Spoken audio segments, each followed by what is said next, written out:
जय हिंद साथियों, आज हम बात करेंगे आपका कि बीपीएससी टीआरई 3 में आपका जो पीआरटी 1 to 5 और आपका 6 to 8 में वैकेंसी जो आपका कम हो गया है, उससे आपका कटअप पर क्या प्रभाव पड़ेगा, कटअप कितना आपका अधिक जा सकता है, इस पर हम चर्चा करेंगे। और उसके बाद हम चर्चा करेंगे आपका कि इसका रिजल्ट कब तक आ जाएगा। ठीक है, रिजल्ट भी आपका क्लियर हो गया कि कब तक आ जाएगा। और उसके बाद हम चर्चा करेंगे आपका कि बीपीएससी टीआरई 4 का न्यू वैकेंसी कब तक आएगा, इस पर भी हम चर्चा करेंगे। तो चलिए हम पहले देखते हैं आपका कि वैकेंसी कितना कम हुआ है। ठीक है, तो यहाँ आप देख सकते हैं, यहाँ पर आपका जो रिजल्ट आएगा, देखिए 1 to 5 में कितने सीट पर रिजल्ट आएगा, तो 24,902 सीटों पर आपका रिजल्ट आएगा। 24,902 सीटों पर आपका 1 to 5 में आपका रिजल्ट आएगा, जो आपका न्यू रोस्टर बना है इसके अनुसार। जबकि वैकेंसी कितना पर रिलीज हुआ था पहले, तो ये आपका हुआ था, ध्यान रखिएगा, 28,026 सीटों पर। ठीक है, 28,026 सीटों पर आपका यानी ये वैकेंसी आपका रिलीज हुआ था टीआरई 3 में। जबकि रिजल्ट कितना देगा, 24,902। ठीक है, तो लगभग हम कह सकते हैं यहाँ पर आपका लगभग 3,000 सीट आपका कम हो गया है। ठीक है, लगभग 3,000 सीट आपका यहाँ पर कम हो गया है 1 to 5 में। अब देखिए 6 to 8 में, देखिए 6 to 8 में आपका कितना देगा रिजल्ट, 18,404 सीटों पर रिजल्ट देगा। जबकि आपका वैकेंसी कितना पर रिलीज हुआ था, तो ये आपका हुआ था 19,645 सीटों पर आपका ये वैकेंसी पहले रिलीज हुआ था। जबकि अभी रिजल्ट कितना देगा, 18,404 पर। तो यहाँ पर हम देख सकते हैं लगभग आपका कह सकते हैं कि 1200 सीट आपका यहाँ भी कम हो गया है, 12 सीट यहाँ भी आपका कम हो गया है। चलिए आप देख ही लेती है, आप ऑफिशियल जो आपका रिलीज हुआ था, देखिए यहाँ पर दिखाई देता है आपको। देखिए 1 to 5 में कितना था, 28,026 सीटों पर था। अब यहाँ देखिए 6 to 8 में आप देखिए 19,645 सीटों पर आपका 6 to 8 में आपका वैकेंसी रिलीज हुआ था टीआरई 3 में। लेकिन अभी जो आपका जो आरक्षण आपका जो 65% से आपका 50% हुआ है, इसके अकॉर्डिंग जो आपका न्यू रोस्टर बना है, इसमें आपका वैकेंसी कम कर दिया है। ठीक है, अब वैकेंसी कम हो गया है। पहले ही उम्मीद था कि कटअप ज़्यादा जाएगा, अब आपका वैकेंसी कम हो गया है, तो आपका और है कि इस बार कटअप और भी आपका बढ़ जाएगा। ठीक है, और आपका कटअप बढ़ जाएगा। ठीक है, तो कटअप कितना जाएगा। ठीक है, तो देखिए आपको पहले बता चुके हैं सारा कटअप, आप वीडियो जाकर देख सकते हैं। ठीक है, तो टीआरई 3 में मुझे जो लगता है वही आपका 1 to 5 में आपका जनरल बात करें तो मुझे लगता है कि 82 से 85 तक जा सकता है। ठीक है, 82 से 85 तक आपका जनरल में कटअप जा सकता है। कैटेगरी में जो आगे पीछे करके देख लीजिएगा। ठीक है, क्योंकि देखिए एक तो वैकेंसी कम हुआ है, ऊपर से आपका पेपर जो था पहले की अपेक्षा थोड़ा सा मुझे मॉडरेट लगा था। ठीक है, तो दो कारण आपका है कि कटअप इसके आसपास आपका जनरल का रहेगा। ठीक है, इसी में बात करें आपका ईडब्ल्यूएस का, तो ईडब्ल्यूएस का क्या होगा, इससे आपका बहुत कम होगा, आपका 80 रहेगा।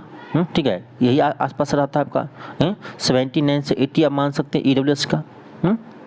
79 से 80 आप मान सकते हैं ईडब्ल्यूएस का। ठीक है, बीसी की बात करें तो बीसी में आप ले सकते हैं, बीसी में आप मान सकते हैं आप कितना 76 तक, 76 से 78। ठीक है, और इतना जान लीजिए कि आपका 80 प्लस नंबर है तो आप सेफ है। ठीक है, 80 प्लस है तो आपका रिजल्ट बन सकता है। ठीक ना, तो आपका इतना कटअप आपका मुझे लगता है पीआरटी में जा सकता है। ठीक है, अब देखिए अब बात करें इसका रिजल्ट कब तक आएगा। ठीक है, अब देखिए इसका रिजल्ट जो है ये आपका इसका रिजल्ट का भी पेपर कट मिला था। देखिए यहाँ छठ के बाद रिजल्ट आएगा, छठ के बाद तीसरे चरण की शिक्षक की नियुक्ति के परीक्षा का रिजल्ट आएगा। ठीक है, तो तीसरा चरण का जो आपका रिजल्ट है टीआरई 3 का, वो आपका छठ के बाद ही आएगा, ये उम्मीद है। ठीक है, तब तक आपका रिजल्ट बन जाएगा, तो छठ के बाद आपका रिजल्ट आ जाएगा। ठीक है, कन्फर्म है कि आपका रिजल्ट आ जाएगा।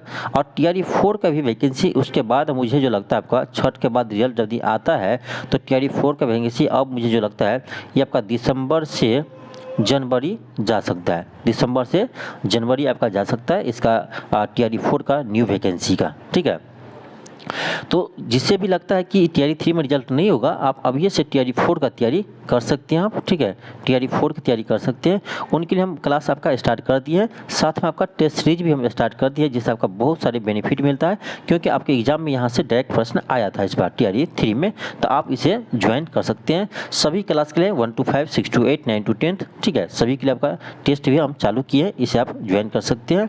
अब चलिए हम बात करते हैं आपका 6 to 8 में। ठीक है, 6 to 8 में आपका कि कट ऑफ का क्या प्रभाव पड़ेगा। ठीक है, 6 to 8 का भी हम कट ऑफ आपको पहले बताए हुए हैं। ठीक है, सभी विषय का हम बताए हुए हैं, आप जाकर चैनल पर देख सकते हैं। तो पहले जो आपको कट ऑफ बताए हैं उसमें आप क्या कीजिएगा, उसमें आप यानी क्या कीजिएगा, उसमें आप 3 से 4 मार्क्स को इंक्रीज कर लीजिएगा। ठीक है, जितने भी आपको कट ऑफ बताए हैं उसमें आप 3 से 4 मार्क क्या कीजिए, इंक्रीज कर लीजिए, बढ़ा लीजिए, क्योंकि आपका वैकेंसी कम हुआ है। ठीक है, वैकेंसी जैसे ही कम होता है उससे आपका प्रभाव पड़ेगा, आपके कट ऑफ पर प्रभाव पड़ेगा। तो कट ऑफ आपका 3 से 4 आप पहले की अपेक्षा बढ़ेगा। ठीक है, 3 से 4 मार्क्स पहले कट ऑफ की अपेक्षा बढ़ेगा। तो आप पहले वाले कट ऑफ का वीडियो देख लीजिए, उसका नहीं होगा तो इसका हम डिस्क्रिप्शन में लिंक लगा देंगे इस वीडियो को, वहाँ से आप देख लीजिएगा। ठीक है, उसमें आप 3 से 4 नंबर बढ़ा लीजिएगा। ठीक है, तो इसी का आपका आसपास कट ऑफ रहेगा। ठीक है ना। और देखिए आपका जिसको भी लगता है कि टीआरई 3 में रिजल्ट नहीं होगा, अभी से आप पढ़ना स्टार्ट कर दीजिए टीआरई 4 का। ऐसा नहीं है कि आपका एग्जाम, आपका वैकेंसी आ जाएगा, एग्जाम डेट आ जाएगा तब आप पढ़ना स्टार्ट करेंगे, इसीलिए आप लोग का रिजल्ट नहीं होता है। हम देखते हैं कि मैक्सिमम लोग का रिजल्ट क्यों नहीं होता है, तो क्योंकि ये करता है क्या कि एग्जाम टाइम में पढ़ता है। एग्जाम को 2 महीना है तब पढ़ना स्टार्ट करेगा, एग्जाम को 1.5 महीना है तब पढ़ना स्टार्ट करेगा, कहाँ से रिजल्ट होगा। अब चाहता है डीपली नॉलेज, बीपीएससी भी चाहता है टीचर की एग्जाम भली हो, वो भी चाहता है डीपली नॉलेज आपका हो। ठीक है, तो आप अभी से तैयारी कीजिए तभी आपका रिजल्ट होगा। ऐसा नहीं कि वैकेंसी आ जाएगा तब आप पढ़ना शुरू करेंगे तब फिर रिजल्ट नहीं होगा, फिर आप बैठे रहेंगे, ध्यान रखिए। ठीक है, तो टीआरई 4 का हम भी आपका क्लास स्टार्ट कर दिए हैं, करेंट अफेयर का क्लास चल ही रहा है, साथ में आपका और भी क्लास चलता है। और इसके लिए आपको हम टेस्ट सीरीज भी स्टार्ट किए हैं, बहुत ज़रूरी है टेस्ट सीरीज। देखिए आप क्या पढ़ते हैं, पढ़ तो लेते लेकिन याद रहता नहीं है, तो ये टेस्ट के अनुसार ही आपको पता चलेगा कि आपको कितना याद रह पाता है। तो टेस्ट सीरीज ज्वाइन करना ज़रूरी है। ठीक है, इससे आप बहुत चीज़ सीखते हैं और डायरेक्ट हमारे टेस्ट से आपका नंबर आया था, सॉरी क्वेश्चन आया था एग्जाम में, डायरेक्ट आया था टेस्ट से क्वेश्चन, तो ये भी बेनिफिट है। तो टेस्ट सीरीज आप ज्वाइन कर सकते हैं, इसमें आपका 1 to 5, 6 to 8, 9 to 10 सभी के लिए है। और जनरल पेपर जो आपका होता है 6 से 12 के लिए, इसका भी आपका टेस्ट चल रहा है, तो आप ज्वाइन कर सकते हैं। ठीक है, तो चलिए मिलते हैं नेक्स्ट क्लास में। थैंक यू, धन्यवाद।